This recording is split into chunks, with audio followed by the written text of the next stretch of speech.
Checking your credit score isn't enough if you don't understand it. Many people do everything right and still lose points without knowing why. Your credit score isn't random, and it's not as complicated as banks make it sound. A higher credit score, even by a small margin, can save you thousands of dollars when buying a home, getting a car, or simply getting your finances in order. In this video, I'll explain how credit scores really work in Canada, the 5 factors that control them, and the mistakes most people don't even realize they're making that are quietly killing their credit score. Watch till the end and boost your credit score, pay less interest, and save thousands of dollars over time. The first and most important factor is payment history. It makes up 35% of your score. This is simply your history of paying bills on time.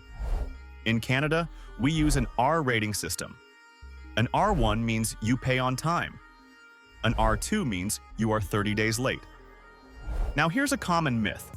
People think missing a payment by 1 day ruins their credit. That's not true. You actually have a 30-day window before a missed payment is reported to the credit bureau. But once you cross that 30-day line, it hits your report as a late payment. And unlike the United States, where it stays for 7 years, in Canada, that negative mark stays on your credit report for 6 years. The only cure for a missed payment is time. So, set up auto payments and never miss that 30-day window. The second biggest factor is credit utilization. It makes up 30% of your score. This is how much credit you're using compared to how much you have available. If you have a $10,000 limit and you're using $9,000 of it, you look risky to lenders, even if you pay it off every month. The magic number here is 30%. Try to use less than 30% of your available credit limit.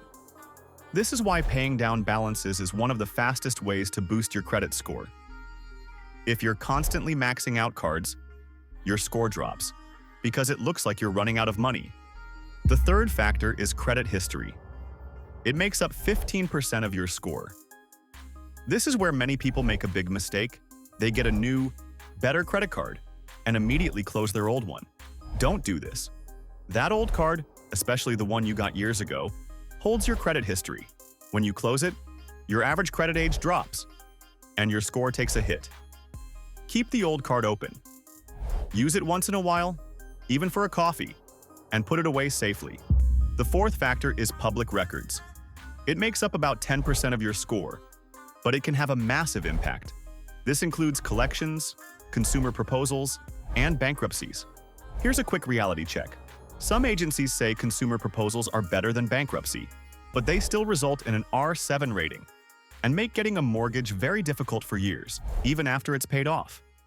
Avoid collections at all costs. If you're disputing a bill, pay it first and fight it later.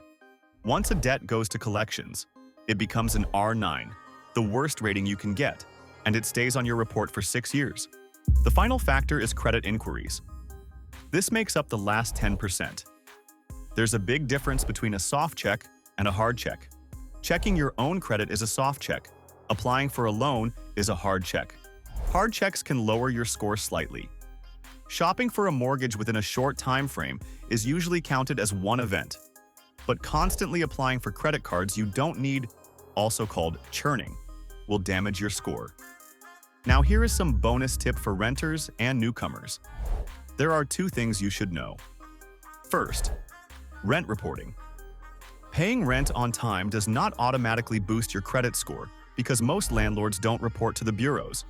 However, services like the Landlord Credit Bureau or Borrowell can report your rent to Equifax, helping you build credit without going into debt. Second, Canada has 2 credit bureaus, Equifax and TransUnion. They don't share data.